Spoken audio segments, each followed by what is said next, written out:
الحمد لله نحمده ونستعينه ونستغفره ونعوذ بالله من شرور أنفسنا ومن سيئات أعمالنا من يهده الله فلا مضل له ومن يضلل فلا هادي له وأشهد أن لا إله إلا الله وحده لا شريك له وأشهد أن محمدًا عبده ورسوله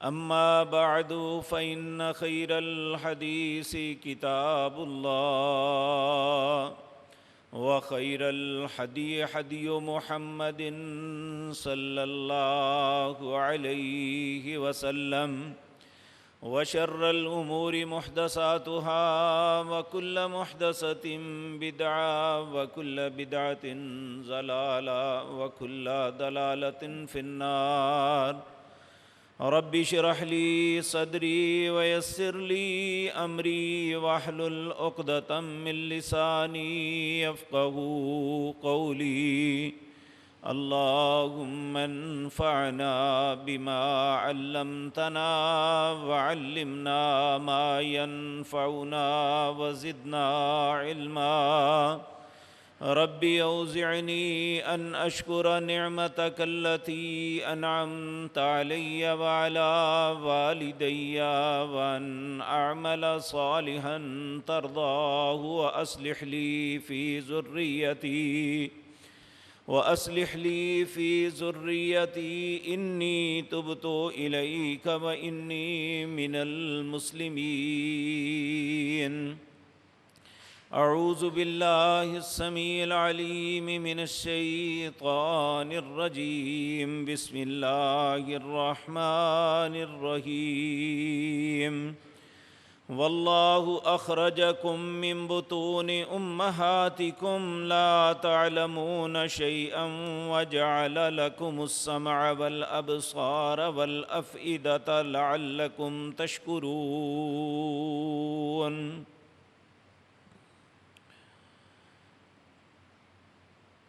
حضرات محترم، اللہ مالک کے ہر انسان پہ اتنے احسانات ہیں اور انسان پر یہ حق ہے کہ یہ اپنی ہر انعام پہ اللہ کا شکر ادا کرے۔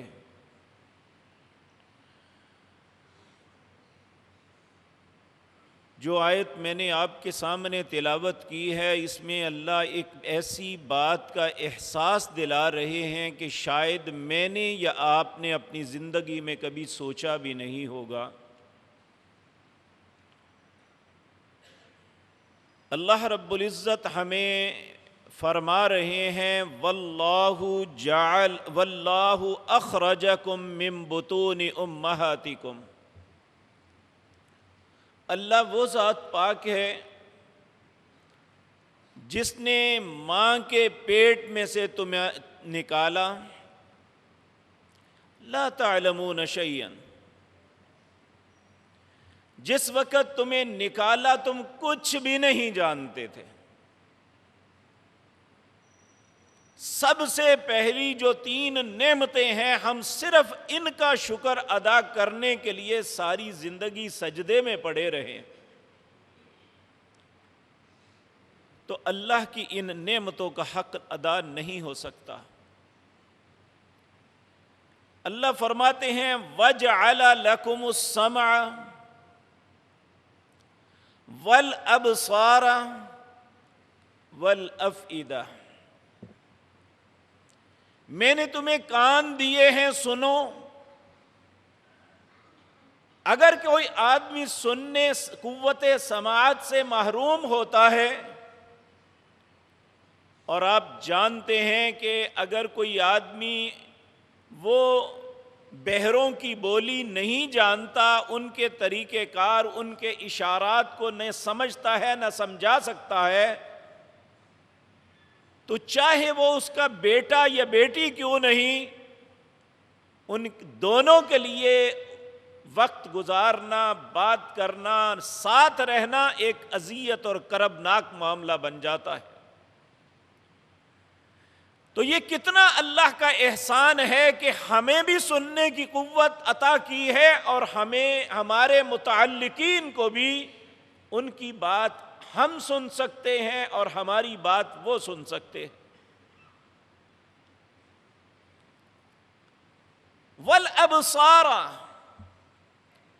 صرف سننا کافی نہیں ہوتا، انسان آنکھوں سے چیز دیکھ لیتا ہے تو اسے عین الیقین ہو جاتا ہے۔ ایک ہوتا ہے بات کو سنا میں نے، ایک بات کو دیکھا میں نے، اس کا زمین آسمان کا فرق ہے۔ سننے میں غلطی لگ سکتی ہے، دیکھنے میں غلطی نہیں ہوتی، کیونکہ وہ اپنی آنکھوں کے سامنے وہ منظر دیکھ رہا ہے۔ والافئدہ، میں نے دل دیا ہے، اور دل ہوتا ہے سمجھنے کے لیے۔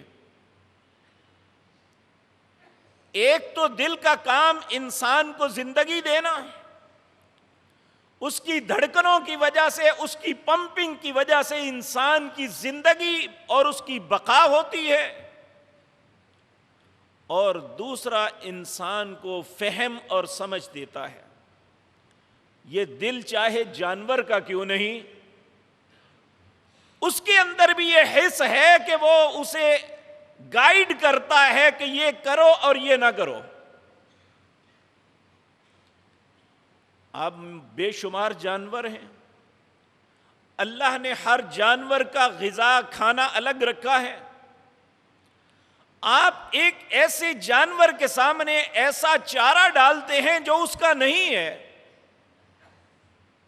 اس کا دل چاہے گا ہی نہیں کہ اس پہ اپنا منہ لگائے۔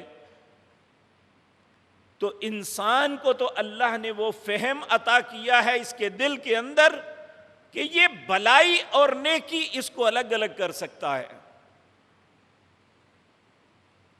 جب انسان کی یہ سوچ ختم کر دے نا، انسان اپنے دل سے نہیں اپنے پیٹ سے سوچنا شروع کر دے، تو یہ انسان کی انتہائی بدنصیبی ہوتی ہے، کیونکہ بہت سے لوگ ان کی سوچ یہی ہوتی ہے کہ یہ دل کی اچھی بات کو تسلیم نہیں کرنا، صرف اپنے مفادات کے لیے سوچنا ہے۔ ایسے لوگوں کے متعلق اللہ رب العزت سورۃ اعراف کے اندر فرماتے ہیں، وَلَقَدْ زَرَعْنَا لِجَهَنَّمَ كَثِيرًا مِنَ الْجِنِّ وَالْإِنسِ لَهُمْ قُلُوبٌ لَا يَفْقَهُونَ بِهَا وَلَهُمْ أَعْيُنٌ لَا يُبْصِرُونَ بِهَا وَلَهُمْ آذَانٌ لَا يَسْمَعُونَ بِهَا أُولَئِكَ كَالْأَنْعَامِ بَلْ هُمْ أَضَلُّ أُولَئِكَ هُمُ الْغَافِلُونَ۔ اللہ فرماتے ہیں بہت سے جن اور انسان پیدا ہی جہنم میں جلنے کے لیے ہوتے ہیں۔ اے میرے مالک و خالق، کیا قصور کیا ہے انہوں نے کہ آپ فرما رہے ہیں کہ وہ پیدا ہی جہنم میں جلنے کے لیے ہوئے ہیں؟ اللہ ان تینوں باتوں کا تذکرہ کرتا ہے جن باتوں کا تذکرہ یہاں اس آیت میں کیا ہے کہ میں نے تمہیں ماں کے پیٹ سے نکالا، تم کچھ نہیں جانتے تھے، میں نے قوت سماعت دی، بصارت دی اور دل دیا۔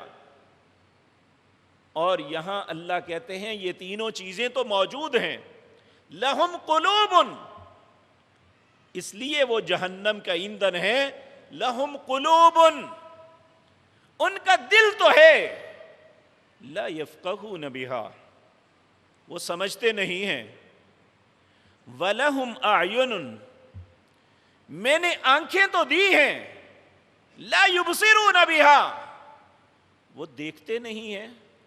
یعنی اللہ کی بے شمار قدرتیں دیکھ کے اگر اسے احساس نہیں ہوتا کہ ایک منعم حقیقی ہے، ایک اللہ رب العزت محسن حقیقی ہے جس کے مجھ پہ اتنے احسانات ہیں، میں ان احسانات کا شکریہ ادا کر رہا ہوں۔ وَلَهُمْ أَعْيُنٌ، آنکھیں تو ان کے پاس ہیں، لا یبصرون بہا، لیکن وہ کائنات میں اتنے تغیر و تبدل دیکھنے کے باوجود وہ عبرت نہیں پکڑتے.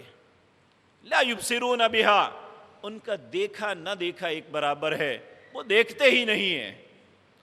وَلَهُمْ آذان، کان تو میں نے دیے ہیں، لا یسمعون بہا، وہ سنتے نہیں ہیں. سننے کا کیا مطلب؟ آدمی کہتا ہے میں سن رہا ہوں. میرے عزیز بھائیو، یہاں نہ سننے کا مطلب یہ ہے کہ ایک بات ہمارے کان سنتے ہیں کہ یہ اللہ کا حکم ہے، ہمارے کانوں میں یہ بات پڑتی ہے کہ اللہ ہمیں بلا رہے ہیں. ایک بات ہمارے کان میں پڑتی ہے کہ ہمارے نبی جو ہمارے رہبر ہیں وہ ہمیں یہ حکم دے رہے ہیں. ہم اس حکم کی تعمیل نہیں کرتے تو ہم نے وہ سنا ہی نہیں. سورۃ انفال کے اندر اللہ رب العزت فرماتے ہیں وَلَا تَكُونُوا كَالَّذِينَ قَالُوا سَمِعْنَا وَهُمْ لَا يَسْمَعُونَ. اے امت محمد الرسول اللہ صلی اللہ علیہ وسلم، وَلَا تَكُونُوا كَالَّذِينَ قَالُوا سَمِعْنَا وَهُمْ لَا يَسْمَعُونَ، تم ان لوگوں کی طرح نہ ہو جانا جنہوں نے کہا ہم نے سن لیا حالانکہ انہوں نے کچھ نہیں سنا. جس بندے نے بات کو سن کے اسے ایکسیپٹ نہیں کرنا، اسے قبول نہیں کرنا، جب اس کا دل بھی مانتا ہے یہ درست ہے. ایک مثال آپ سمجھ لیں، ہمیں 5 وقت آواز دی جاتی ہے، اللہ اکبر 4 مرتبہ تکرار کے ساتھ مؤذن کہتا ہے اللہ سب سے بڑا ہے. پھر وہ یہ کہتا ہے کہ میں شہادت دیتا ہوں کہ اللہ کے علاوہ ہمارا کوئی الہ نہیں ہے، میں شہادت دیتا ہوں محمد اللہ کے رسول ہمارے رہبر ہیں.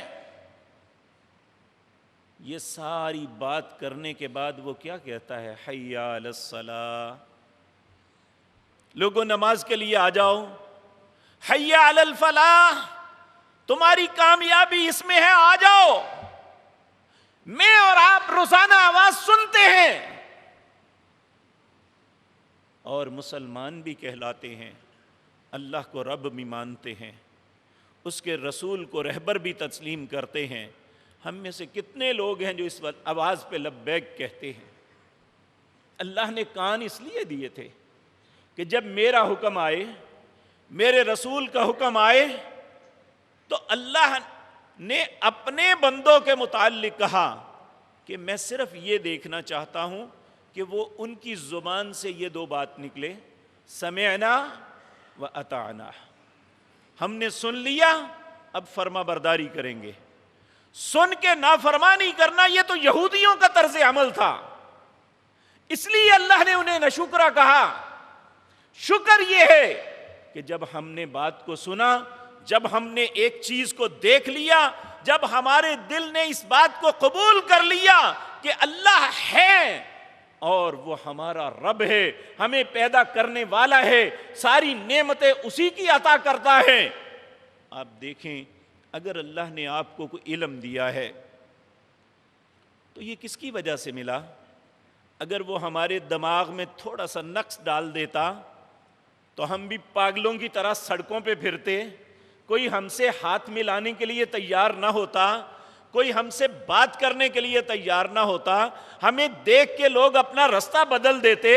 اگر اللہ نے ہمیں شعور کی نعمت سے نوازا ہے، ہمیں بات کرنے کا ڈھنگ دیا ہے، ہمیں آنکھوں کی نعمت عطا کی ہے، ہمیں سننے کی استطاعت دی ہے، تو کیا اس کا حق نہیں بنتا کہ اس کا شکر ادا کیا جائے؟ اللہ رب العزت فرماتے ہیں وَجَعَلَ لَكُمُ السَّمْعَ وَالْأَبْصَارَ وَالْأَفْئِدَةَ. جب تمہیں ماں کے پیٹ سے نکالا تھا تو لا تعلمون شیئا، تم کچھ بھی نہیں جانتے تھے، میں نے تمہیں یہ دیا. وَجَعَلَ لَكُمُ السَّمْعَ وَالْأَبْصَارَ وَالْأَفْئِدَةَ، تمہیں سننے کی قوت عطا کی، دیکھنے کے لیے بصارت دی اور سمجھنے کے لیے دل دیا.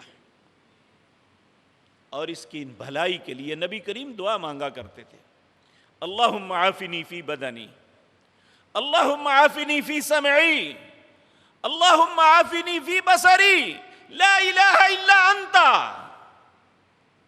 اے اللہ میرے بدن کو عافیت دے، میرے بھائیوں، یہ اپنے آپ نہیں چلتا، یہ کوئی آٹومیٹک چیز نہیں ہے، یہ سب کچھ اللہ کے حکم سے چلتا ہے۔ انسان کے جسم کے اندر اتنی زیادہ مشینری ہے کہ شاید دنیا کی ساری مخلوقات ایک طرف ہو جائیں، ایک انسان کے اندر جو خلیے کام کر رہے ہیں وہ ساری مخلوق کے سے زیادہ ہوں گے۔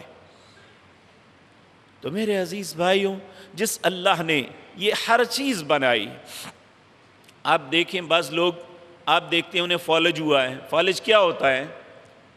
کہ دماغ کے اندر بے شمار رگیں ہیں اور اتنی باریک کہ جو بال سے بھی باریک ہیں، ان میں سے خون گزرتا ہے، 1 منٹ میں کئی دفعہ گزرتا ہے، اس میں ایک چھوٹا سا کلاٹ آ جائے تو پورا جسم مفلوج ہو جاتا ہے۔ اگر چھوٹی سی ایک ڈیفیکٹ پڑ جائے تو انسان کا جسم مفلوج ہو جاتا ہے۔ تو جب اللہ اپنا حکم واپس لے جاتا ہے تو اس وقت تو وہ میت ہے۔ تو جب تک ہمارے اندر یہ سانسیں موجود ہیں، ہمارے پاس یہ سمجھنے کی قوت موجود ہے، دیکھنے کے لیے بصارت موجود ہے، تو ہمیں پھر اللہ کا ان نعمتوں کا شکر ادا کرنا چاہیے۔ میرے عزیز بھائیوں، اچھے لوگوں کا ہمیشہ وتیرہ یہ ہے کہ ان پہ جب کوئی احسان کرتا ہے وہ احسان مانتے بھی ہیں اور اپنے محسن کا شکریہ بھی ادا کرتے ہیں۔ آپ دیکھیں، ہم انسان ہیں، حالانکہ ہم بہت بڑی کسی کو کچھ نہیں دے سکتے، لیکن پھر بھی اگر کوئی تھوڑی سی بھلائی کسی کے ساتھ کرتا ہے نا، وہ اس کے مقابلے میں اس کی مخالفت کرتا ہے تو کہتے ہیں یہ کمینہ انسان ہے کہ میں نے اس پہ احسان کیا، یہ الٹا میری مخالفت کر رہا ہے۔ تو میرے عزیز بھائیو، اگر ہم اپنے آپ ایک دوسرے کے متعلق اتنے سخت کلمات کہہ دیتے ہیں کہ چونکہ میں نے اس پہ احسان کیا، اس احسان کا بدلہ اس نے میرا شکریہ ادا کرنے کے بجائے میری مخالفت کی، اگر ایسے انسان سے نفرت ہو جاتی ہے تو جس اللہ کی روزانہ میں اور آپ نافرمانی کرتے ہیں وہ ہمارے متعلق کیا سوچتے ہوں گے؟ کبھی میں نے آپ نے سوچا ہے؟ لیکن یہ بات بھی یاد رکھیں، شکر کا مطلب ہم نے یہ سمجھ لیا کہ کھانے کے بعد ڈکار آیا تو الحمدللہ کہہ دیا یا شکر ہے اللہ تیرا، یہ اس کا نام شکر نہیں ہے۔ بے شک یہ شکر کا ایک حصہ ضرور ہے۔ شکر یہ ہے کہ جو توانائیاں اللہ نے آپ کو عطا کی ہیں، آپ اسے اللہ کے حکم کے مطابق استعمال کریں گے تو یہ شکر ہوگا۔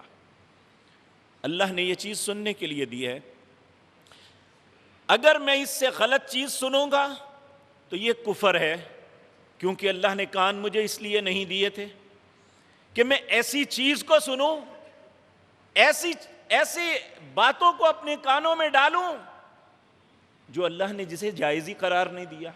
میں جھوٹ کو سنوں، میں غیبت کو سنوں، میں بہتان ترازی کو سنوں، میں گالیاں دوں یا گالیوں کو سنوں، اللہ نے اس لیے کان نہیں بنائے تھے۔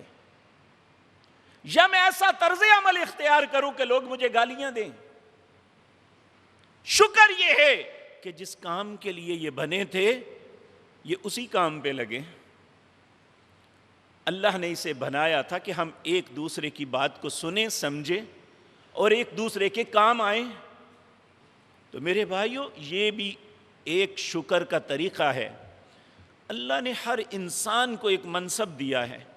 اگر آپ دکان پہ بیٹھے ہیں تو وہ دکان آپ کا منصب ہے، اگر آپ کسی آفس میں بیٹھے ہیں تو وہ آفس میں وہ سیٹ آپ کا منصب ہے۔ تو وہ جو آپ کو ملا ہوا ہے، آپ ایک فیکٹری آنر ہیں تو وہ آپ کا منصب ہے۔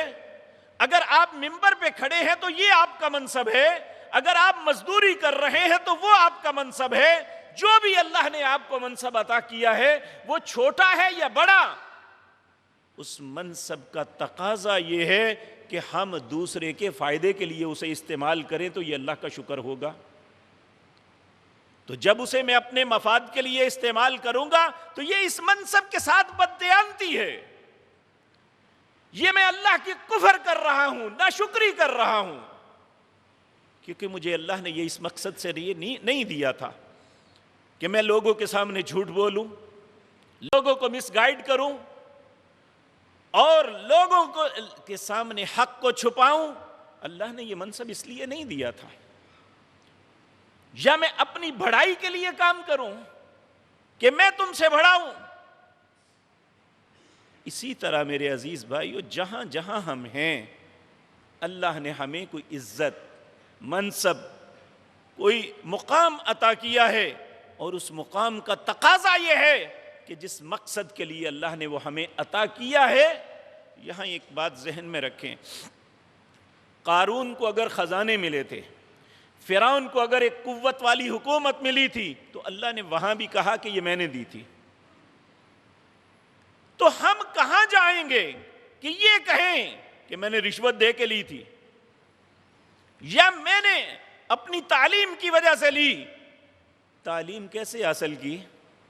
جب اللہ نے ہمارا دماغ ٹھیک رکھا تھا، ہمیں ذہانت دی تھی، ہمیں آنکھیں دی تھی ہم کتاب کھول کے پڑھ سکیں، ہمیں کان دیے تھے کہ ٹیچر کی بات سن سکیں۔ یہ سب کچھ کس نے عطا کیا تھا؟ اللہ کہتا ہے تم تو کچھ بھی نہیں جانتے تھے، یہ 3 چیزیں میں نے تمہیں عطا کی تو تمہارے اندر صلاحیت پیدا ہوئی۔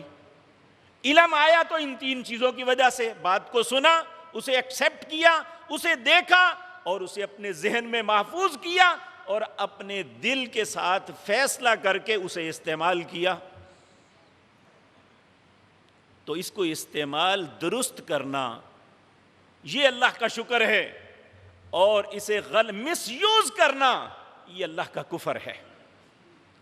اور اللہ رب العزت فرماتے ہیں لَإِن شَكَرْتُمْ، اگر میرا شکر ادا کرو گے، لَأَزِيدَنَّكُمْ، میں اپنی نعمتیں تم پہ بڑھاتا رہوں گا، میں اور زیادہ دوں گا۔ وَلَئِن كَفَرْتُمْ، اور ہم نے سمجھا ہے کہ شاید یہ رزق کے سارے معاملات، عزت کے سارے معاملات ہمارے اپنے ہاتھ میں ہیں، یہ ہم نے ہی اکٹھا کرنا ہے تو ہونا ہے۔ اللہ فرماتے ہیں وَلَئِن كَفَرْتُمْ، اگر تم میرے حکم کا انکار کرو گے تو اِنَّ عَذَابِي لَشَدِيدٌ، پھر یاد رکھو میرا انتقام بڑا سخت ہے، میرا عذاب بڑا شدید ہے، العیاذ باللہ۔ تو اس لیے ہمارے پاس یہ چانس نہیں ہے کہ ہم کہیں اگر نہ شکر ادا کریں تو کیا ہوگا۔ ہم اس کی زمین پہ رہتے ہیں۔ پہلی بات تو یہ، اگر ہم پیدا ہوئے، دنیا میں آئے، ماں کے پیٹ سے زندہ سلامت نکل آئے تو یہ اس کا عنایت ہے۔ کتنے بچے ہیں کہ اپنے باپوں کی کوشش سے ماں کے پیٹ میں پرورش پاتے ہیں، پیدا ہونے سے چند دن پہلے مر جاتے ہیں، ماں کے پیٹ میں ہی اس کی لاش نکلتی ہے۔ اگر ہم زندہ سلامت دنیا میں آ گئے تو یہ کس کا احسان ہے؟ اور پھر دنیا کے آنے کے بعد یہ 3 سب سے عظیم نعمتیں ہمیں جو اللہ نے عطا کی جب ہم کچھ نہیں جانتے تھے۔ لا تعلمون شيئا وجعل لكم السمع والابصار والافئدہ، کیوں یہ سب کچھ دیا؟ لعلکم تشکرون، تاکہ تم اپنے رب کا شکر ادا کرو۔ میرے عزیز بھائیو، ہر نبی جب بھی اسے اللہ نے کوئی نعمت عطا کی، اس کی زبان سے کلمہ شکر نکلا۔ جب انہیں اپنے منصب کی وجہ سے کوئی تعریف ہوئی تو اس نے کہا میری نہیں، تعریف اللہ کی ہے جس نے مجھے دیا ہے، کیونکہ یہ منصب میرا نہیں ہے، یہ مجھے عطا ہوا ہے۔ اگر اللہ نے کوئی بھی منصب، دکان کا منصب دیا ہے، فیکٹری کا منصب دیا ہے، کاشتکاری آپ کے پاس ہے، آپ دنیا میں ایک فعال کردار ادا کر رہے ہیں، آپ کسی اچھی ملازمت پہ بیٹھے ہیں، لوگ آپ کے پاس سائل بن کے آتے ہیں، تو اسے اللہ کا انعام سمجھیے، اس پہ تکبر نہ کیجئے۔ تکبر فرعون کی علامت ہے۔ لوگوں، اللہ کے انبیاء کی علامتیں یہ ہیں کہ حضرت سلیمان علیہ السلام اپنا لشکر لیا، اس میں جن بھی ہیں، اس میں انسان بھی ہیں، اس میں پرندے چرندے بھی ہیں، سارا لشکر لے کے جا رہے ہیں، اور جب آگے گئے تو ایک ایسی وادی میں داخل ہوئے جہاں چیونٹیاں رہتی تھی۔ تو وہاں ایک چونٹی نے اتنا عظیم لشکر دیکھا تو وہ اپنی دوسری چونٹیوں کو آواز دے کے کہنے لگی یا ایھا النبل ادخلوا مساکنکم لا یحطمنکم سلیمان وجنودہ وہم لا یشعرون، اے میری برادری کی چونٹیوں، ایک سلیمان اپنے لشکر کے ساتھ آ رہا ہے، اپنے اپنے گھروں میں گھس جاؤ وگرنہ تم ان کے پاؤں کے نیچے آ کے کچلی جاؤ گے، انہیں پتہ بھی نہیں ہوگا اور تمہاری زندگی ختم ہو جائے گی۔ سلیمان علیہ السلام کو چونکہ اللہ نے سارے جانوروں کی بولی سکھلائی ہوئی تھی، تو جب اس کی آواز آپ کے کانوں تک پڑی، فتبسم ضاحکا من قولها، اس کی بات سن کے ہنس پڑے۔ یہ نہیں کہا جی میں بڑا طاقتور ہوں، دیکھو مجھ سے تو جانور بھی ڈر رہے ہیں، یہ نہیں کہا تھا۔ فتبسم ضاحکا من قولها، اس کی بات سن کے ہنس پڑے کہ یہ کیا کہہ رہی ہے کہ سلیمان کو پتہ ہی نہیں چلے گا، تم سب برباد ہو جاؤ گی۔ تو اللہ کے سامنے گر کے کہنے لگے رب اوزعنی ان اشکر نعمتک التی انعمت علی وعلی والدی وان اعمل صالحا ترضاہ وادخلنی برحمتک فی عبادک الصالحین۔ دنیا میں سب سے بڑا منصب، 4 لوگ ایسے ہیں جنہیں اللہ نے پوری دنیا پہ بادشاہت دی تھی، ان میں 2 مسلمان تھے، 2 کافر تھے۔ جو مسلمان تھے ان میں ایک سیدنا سلیمان علیہ السلام تھے، ایک ذوالقرنین تھے۔ یہ سلیمان علیہ السلام جس کی پوری دنیا پہ حکومت تھی، صرف انسانوں پہ نہیں جانوروں پہ بھی، ہواؤں پہ اختیار دیا تھا، ہوا کو حکم دیتے تھے اڑا کے ایک جگہ سے دوسری جگہ لے جاتی، کسی جہاز بنانے کی ضرورت نہیں تھی، اس میں پیٹرول ڈلوانے کی ضرورت نہیں، اللہ کا حکم۔ اللہ نے آپ کو یہ معجزات عطا کیے، آپ نے اللہ سے دعا کی تھی اے اللہ مجھے ایسی حکومت دے جو دنیا میں نہ پہلے کسی کے پاس ہو نہ بعد میں ہو۔ نبی کریم صلی اللہ علیہ وسلم ایک مرتبہ نماز پڑھ رہے تھے، آگے بڑھے پھر پیچھے ہٹے، پھر آگے بڑھے پھر پیچھے ہٹے۔ لوگوں نے عرض کیا یا رسول اللہ ایسا کبھی معمول نہیں تھا۔ آپ نے فرمایا میرے سامنے شیطان آیا تھا، میں نے دل چاہا میں اسے پکڑ کے باندھ دوں، لیکن پھر اپنے سلیمان بھائی کا خیال آیا جس نے یہ کہا تھا کہ اللہ مجھے جو عطا کرنا کسی اور کو نہ دینا۔ تو سلیمان علیہ السلام کو اتنی بڑی عظیم سلطنت ملی ہوئی ہے، لیکن ذہن میں تکبر نہیں ہے۔ اور جب یہ تعریف کے کلمات سنے کہ ایک چونٹی کھڑے ہو کے کہہ رہی ہے یا ایھا النمل ادخلوا مساکنکم لا یحطمنکم سلیمان وجنودہ وہم لا یشعرون، تمہیں سلیمان اور اس کا لشکر روند ڈالے گا اور اسے پتہ بھی نہیں چلے گا۔ فتبسم ضاحکا من قولها، اس کی بات پہ ہنس پڑے، پھر اللہ کے سامنے کہتے ہیں ربی اوزعنی، اے اللہ مجھے توفیق بخش، ان اشکر نعمتک التی انعمت علی، کہ میں ان نعمتوں کا شکر ادا کر سکوں جو تو نے مجھ پہ کی ہیں، وعلی والدی، اور مجھ پہ نہیں میرے باپ پہ تو نے بڑی نعمتیں کی تھی۔ وہ بھی ایک بہترین بادشاہ تھے سیدنا داؤد علیہ السلام۔ انعمت علی وعلی والدی، اب شکر کیسے کروں گا، کیسے ہوگا شکر؟ ان اعمل صالحا ترضاہ، میں ایسے اچھے کام کروں، یعنی جو مجھے منصب ملا ہے، جو مجھے اختیارات ملے ہیں، جو مجھے آپ نے عطا کیا ہے، ان اعمل صالحا ترضاہ، میں اس کے ذریعے ایسے کام کروں جن سے تو راضی ہو جائے۔ اب اللہ راضی اس پہ تو نہیں نہ ہوگا کہ اگر مجھے منصب ملا ہے تو میں اسے مس یوز کروں۔ اللہ اس لیے تو راضی مجھ پہ نہیں ہوگا، مجھے منصب ملا ہے تو میں اسے رشوت کا ذریعہ بنا لوں۔ اللہ نے مجھے منصب دیا ہے کہ لوگوں کو رسوائی کا بندوبست کروں، اللہ نے مجھے منصب دیا ہے تو لوگوں کی زندگی ان پہ تنگ کر دوں، جس طرح ہمارے حکمران آج کل کر رہے ہیں۔ اور شرم کی بات یہ ہے کہ ہر بات میں اللہ کی نافرمانی اور نام میرے پیارے نبی کی ریاست کا لیا جاتا ہے۔ تو میرے عزیز بھائیو، ہمیں یہ بات سمجھ لینی چاہیے کہ صالحین کا، انبیاء کا، اللہ کے رسولوں کا، اللہ کے مقرب بندوں کا منصب دار ہونے کے باوجود تکبر نہیں ہوتا۔ اگر تعریف کی بات سنتے بھی ہیں تو اللہ سے توفیق مانگتے ہیں۔ کس بات کی؟ کہ اللہ ہمیں اپنا شکر کرنے کی توفیق دے۔ ربی اوزعنی ان اشکر نعمتک التی انعمت علی وعلی والدی، اے اللہ مجھے توفیق دے کہ میں تیرا شکر ادا کر سکوں، جو نعمتیں تو نے مجھے دی ہے، جو میرے بابا کو دی تھی، وعلی والدی وان اعمل صالحا ترضا۔ شکر کرنے کا طریقہ کیا ہے؟ ہم ایسے کام کریں جن سے رب راضی ہو جائے۔ تو میرے بھائیو، کوئی بھی بندہ چاہے وہ ان پڑھ کیوں نہیں، وہ اتنا لا علم نہیں ہے کہ رب راضی کیسے ہوتا ہے۔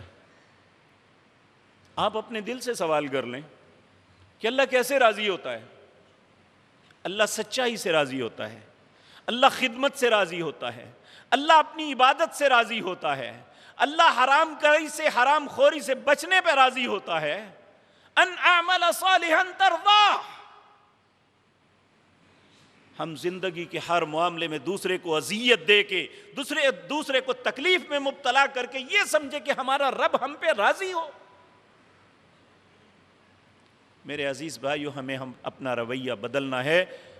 اللہ کا شکر یہ ہے کہ ان اعمل صالحا ترضا۔ پھر اللہ سے کیا دعا مانگتے ہیں؟ یہ تو سامنے پریکٹیکلی آ گیا کہ داؤد علیہ السلام کو بھی اللہ نے سلطنت دے دی، سلیمان کو بھی دے دی۔ اب آگے اولاد کا کیا بنے گا؟ اولاد کے مستقبل کے لیے ہم یہ تو پریشان رہتے ہیں کہ اسے اچھی ایجوکیشن دیں، اچھے اسکول میں داخل کریں۔ کوئی بات نہیں، ہونا چاہیے۔ اور یہ چاہتے ہیں کہ وہ اچھا، جس طرح اگر باپ ٹریڈر ہے تو وہ کہتا ہے میرا بیٹا بھی اچھا کاروباری بنے، وہ صنعت کار ہے تو وہ کہتا ہے میرا بیٹا بھی ایسا بنے، وہ اگر کاشتکار ہے تو وہ چاہتا ہے کہ اسے بھی بہت کچھ آ جائے، اگر وہ استاد ہے تو وہ چاہتا ہے میرا بیٹا بھی ایک اچھا معلم بنے۔ یہ تو سوچ ہے۔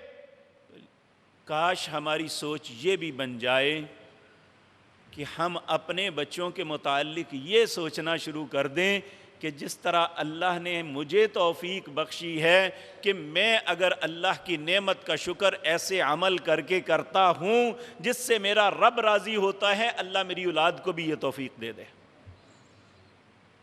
وَأَصْلِحْ لِي فِي ذُرِّيَّتِي، اللہ میری اولاد کو بھی یہ نعمت عطا کرنا۔ وَأَدْخِلْنِي بِرَحْمَتِكَ فِي عِبَادِكَ الصَّالِحِينَ، اے اللہ تو اپنی رحمت کے ساتھ، کیونکہ اللہ کی رحمت کے بغیر یہ نہیں ہوتا۔ وَأَدْخِلْنِي بِرَحْمَتِكَ، اے اللہ تو اپنی رحمت کے ساتھ فی عبادک الصالحین، مجھے بھی اپنے نیک بندوں میں شامل فرما لینا۔ جس بندے کو اللہ نے اپنے کاغذوں میں نیک لکھ دیا، وہ شخص دنیا میں بھی کامیاب اور آخرت میں بھی کامیاب۔ تو نیک وہی لکھا جائے گا جو اللہ کی نعمتوں کا شکر ادا کرے گا۔ لیکن میرے عزیز بھائیوں، یہ سارا کچھ ہونے کے باوجود اللہ رب العزت فرماتے ہیں وَقَلِيلٌ مِّنْ عِبَادِيَ الشُّكُورُ، میرا شکر کرنے والے بہت تھوڑے بندے ہوتے ہیں۔ یہ ایک افسوسناک بات ہے۔ اللہ رب العزت ان قلیل لوگوں میں ہمیں بھی شامل فرما لے۔ حضرت عمر رضی اللہ تعالیٰ عنہ، آپ مسجد میں تشریف لائے تو وہاں ایک شخص دعا کیا مانگ رہا ہے کہ یا اللہ مجھے ان قلیل لوگوں میں فرما جو تجھے پسند ہیں۔ حضرت عمر رضی اللہ تعالیٰ عنہ نے اس سے پوچھا یہ تیری دعا دی سمجھ نہیں آئی منو۔ آپ نے فرمایا امیر المومنین، کیا اللہ نے قرآن میں نہیں کہا قلیل من عبادی الشکور، شکر کرنے والے میرے بہت کم بندے ہوں گے، نیک بندے میرے بہت کم ہوں گے۔ تو آج ہم اپنی کثرت پہ فخر کرتے ہیں، جبکہ نیک اور صالح لوگ ان قلیل لوگوں میں شامل ہونا پسند کرتے تھے جو اللہ کا شکر ادا کرنے والے ہیں۔ جو نیک لوگ ہیں انہیں یہ پرواہ نہیں تھی کہ ہمیں قوت و طاقت ملے اور ہم زیادہ لوگوں میں شمار ہوں، وہ کہتے کم صحیح، بندہ اچھا تو ہونا چاہیے۔ تو اللہ رب العزت فرما رہے ہیں، حکم دے رہے ہیں، بل اللہ فاعبد، اگر تم ان میں شامل ہونا چاہتے ہو تو بل اللہ فاعبد، صرف اللہ کی عبادت کرو، وَکُم مِّنَ الشَّاکِرِین، اور شکر کرنے والے لوگوں میں ہو جاؤ۔ میرے عزیز بھائیو، نبی کریم صلی اللہ علیہ وسلم آپ اس کے لیے دعائیں مانگا کرتے تھے۔ اگر ایک وقت بندہ سمجھتا ہے کہ دیکھیں میں کون سے گناہ کیے ہیں یا میں نے کون سا ایسا کام کیا ہے جو میں اس طرف کرتا رہوں، اس کائنات میں سب سے پاکیزہ انسان جناب محمد الرسول اللہ صلی اللہ علیہ وسلم۔ آپ کی رات کی نماز کی کیفیت یہ تھی کہ سید عائشہ اور امہات المومنین جو بیان کرتی ہیں، انسان تعجب ہوتا ہے کہ آپ اتنا لمبا قیام کرتے کہ آپ کے پاؤں میں ورم پڑ جاتے، پاؤں سوج جاتے، اتنے لمبے سجدے کرتے کہ آنسو گر گر کے زمین تر ہو جاتی۔ ایک دن ایسی ہی کیفیت میں سید عائشہ نے آپ سے پوچھ لیا، کہنے لگی یا رسول اللہ میرا ایک سوال ہے آپ سے۔ آپ نے فرمایا کیا سوال ہے؟ کہنے لگے کیا اللہ نے آپ کی اگلی پچھلی ہر بات کو درگزر نہیں فرما دیا؟ یعنی آپ پہ کوئی خطا، کوئی گناہ، کوئی داغ دھبا نہیں ہے؟ آپ نے فرمایا ہاں۔ آپ پہ جہنم کی آگ حرام نہیں ہے؟ آپ نے فرمایا ہاں۔ کیا آپ کے لیے جنت نہیں ہے؟ کہا ہاں۔ تو پھر کہنے لگی یہ سب کچھ جو آپ کر رہے ہیں یہ ایسا کیوں ہے؟ تو نبی کریم نے جو جواب دیا میرے اور آپ کے لیے بڑی سوچنے کا مقام ہے، کیونکہ ہمارے پاس تو انبار خطاؤں کے ہیں، ہمارے پاس تو نیکیاں بہت کم ہیں۔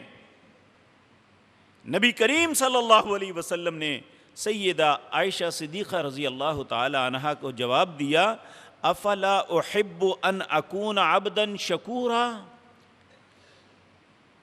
کیا یہ میں پسند نہ کروں کہ میں اللہ کے شکر گزار بندوں میں اللہ کا شکر ادا کرنے والا بن جاؤں، جس اللہ نے مجھ پہ یہ احسان کیے ہے، جس اللہ نے مجھے نبوت اور رسالت دی ہے، جس اللہ نے مجھے سارے انبیاء کی سروری عطا کی ہے، جس اللہ نے میری ساری خطاؤں سے درگزر فرمایا ہے، جس اللہ نے میرے لیے جہنم کی آگ کو حرام کیا ہے، جس اللہ نے مجھے جنت میں پہلا داخل کرنا ہے، کیا میں اس اللہ کا شکر نہ ادا کروں؟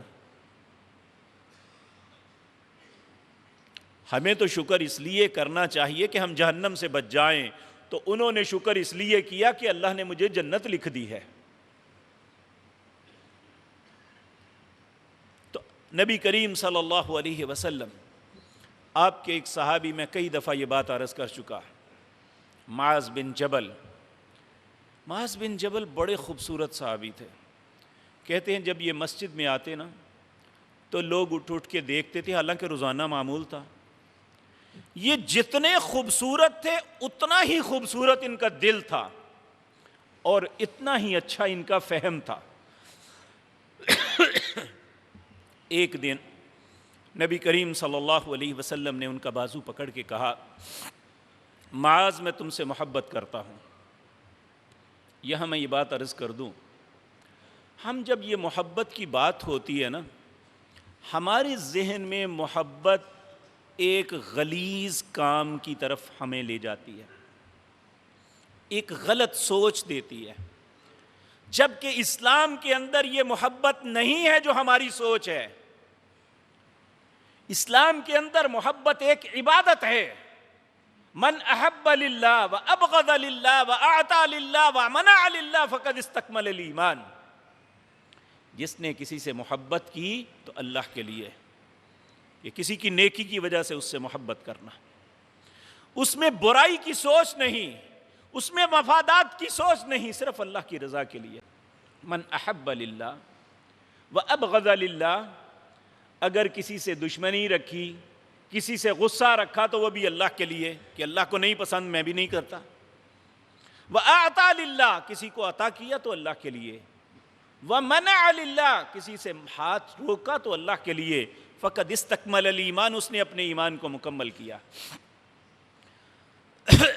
اور نبی صلی اللہ علیہ وسلم نے یہ بھی کہا کہ اللہ رب العزت قیامت کے دن 7 لوگ جنہیں اپنے عرش کا سایہ نصیب کریں گے جب کوئی سایہ نہیں ہوگا، اس میں 2 مسلمان وہ ہیں جو صرف اللہ کی رضا کے لیے ایک دوسرے سے محبت کرتے ہیں. اور اس محبت میں غلاظت نہیں ہے. نبی کریم نے ان کا بازو پکڑ کے کہا کہ میں تم سے محبت کرتا ہوں. ان کی نیکی، ان کی پاکیزگی، اور یہ بھی آپ کہہ سکتے ہیں کہ ان کی نفاست اور خوبصورتی. تڑپ گئے حضرت معاذ، کہنے لگے یا رسول اللہ میں بھی آپ سے محبت کرتا ہوں. آپ نے فرمایا معاذ اگر تمہیں مجھ سے محبت ہے تو فی کل دبر الصلاۃ، اپنی ہر نماز کے بعد اللہ سے یہ التجا ضرور کرنا. کیا؟ ربی اعنی علی ذکرک وشکرک وحسن عبادتک، اے اللہ مجھے توفیق دے کہ میں تیرا ذکر کر سکوں. اگر آج ہم اللہ کے اس گھر میں جمع ہیں تو اس میں ہمارا کوئی کمال نہیں ہے. اللہ کی قسم یہ اس کی مہربانی ہے کہ ہم یہاں بیٹھے ہیں، وگرنہ ہمارے کتنے بھائی ہیں جنہیں یہ توفیق نہیں ملے گی. ربی اعنی علی ذکرک، اے اللہ مجھے توفیق بخش کہ میں تیرا ذکر کر سکوں. وشکرک، مجھے توفیق دے کہ میں تیرا شکر ادا کر سکوں. وحسن عبادتک، اے اللہ مجھے توفیق دے، میری مدد فرما، میں اچھے طریقے سے تیری عبادت کر سکوں. اسی طرح ایک لمبی دعا نبی کریم صلی اللہ علیہ وسلم، امام ترمذی رحمہ اللہ نے اسے کتاب الدعاء میں اس کا تذکرہ کیا ہے کہ کان النبی صلی اللہ علیہ وسلم یدعو، نبی کریم صلی اللہ علیہ وسلم یہ دعا ہمیشہ کیا کرتے تھے. کیا؟ ربی اعنی ولا تعن علی، اے اللہ تو میری مدد فرما، میرے خلاف کسی کی مدد نہ کرنا. وانصرنی ولا تنصر علی، پہلا کا معنی اعانت اور اس کا مطلب مدد. میری مدد فرما، میرے خلاف کسی کی نہیں. وامکر لی ولا تمکر علی، اے اللہ میرے لیے اچھی تدبیر پیدا فرما، میرے خلاف تدبیر نہ پیدا فرمانا. وحدنی، اے اللہ مجھے ہدایت دے. ویسر الہدی لی، اے اللہ میرے لیے ہدایت کا رستہ آسان کر دے. وانصرنی علی من بغی علی، اے اللہ اس کے خلاف تو میری مدد کر جو میرے خلاف غلط عزائم رکھتا ہے. رب اجعلنی لک شکارا، اے اللہ مجھے اپنا شکر کرنے والا بنا لے. لک ذکارا، اے اللہ اپنا ذکر کرنے والا بنا دے. لک رہابا، اے اللہ مجھے اپنے سے ڈرنے والا بنا دے. لک مطوعا، اے اللہ مجھے اپنا فرما بردار بنا لے. لک مخبتا الیک، اے اللہ مجھے عاجزی کرنے والا بنا. اواہا منیبا، اے اللہ اپنی طرف رجوع کرنے والا بنا دے. رب تقبل توبتی، اے اللہ میری خطاؤں کو معاف کر دینا. واغسل حوبتی، اے اللہ میرے گناہوں کو دھو ڈالنا. واجب دعوتی، اے اللہ میری دعا کو قبول کر لینا. وثبت حجتی، اے اللہ میرے لیے حجت اتمام کر دینا۔ حجت کیا؟ مجھے جہنم سے بچا دینا، جنت میں داخل کر دینا۔ وسدد لسانی، اے اللہ میری زبان کو سیدھا رکھنا۔ وہدی قلبی، اے اللہ میرے دل کو ہدایت دینا۔ وسلل سخیمت صدری، اے اللہ میرے سینے سے کینے کو نکال دینا کہ ہر وقت لوگوں کے متعلق بغض، سیاسی ہے تو سیاسی بغض، مذہب ہے تو مذہب میں بغض۔ کیا مسلمان کا طرز عمل یہی ہے؟ کیا اس کی زندگی گزارنے کا ڈھنگ یہی تھا؟ اللہ کا تقاضا تو ہم سے کچھ اور ہے، لیکن ہم کسی اور راستے پہ چل پڑے ہیں۔ تو اللہ سے دعا ہے اللہ ہمیں بھی ایسا بنا دے۔ رب اجعلنا لک شکارا، اے اللہ ہم سب کو اپنا شکر کرنے والا بنا دے۔ تو میں ایک مرتبہ پھر یہی عرض کروں گا، شکر یہ نہیں ہے کہ ہم کھانے کے بعد ڈکار ماریں تو ربا تیرا شکر ہے، پیٹ پہ ہاتھ مارا۔ شکر یہ ہے، سب سے پہلا شکر یہ ہے جس اللہ نے پیدا کیا ہے اس کی عبادت کی جائے، اس کے ساتھ کسی کو نہ شریک ٹھہرایا جائے۔ نمبر 2، شکر یہ ہے کہ جو بھی نعمت اللہ نے ہمیں عطا کی ہے، وہ منصب کی صورت میں ہے، وہ علم کی صورت میں ہے، وہ کسی طاقت و قوت کی صورت میں ہے، ہم اسے لوگوں کی خیر کے لیے استعمال کریں، نہ کہ اپنے مفاد کے لیے ہر چیز کو استعمال کریں۔ یہ اللہ کا شکر ہے۔ اور اگر ہم بالفرض ایسا نہیں کرتے، وَلَئِن كَفَرْتُمْ، اگر انکار کریں گے تو إِنَّ عَذَابِي لَشَدِيدٌ، پھر اللہ کا عذاب بڑا سخت ہے۔ اللہ ہم سب کو محفوظ رکھے، اپنے عذابوں سے بچا کے رکھے۔ اقول قولی ھذا واستغفر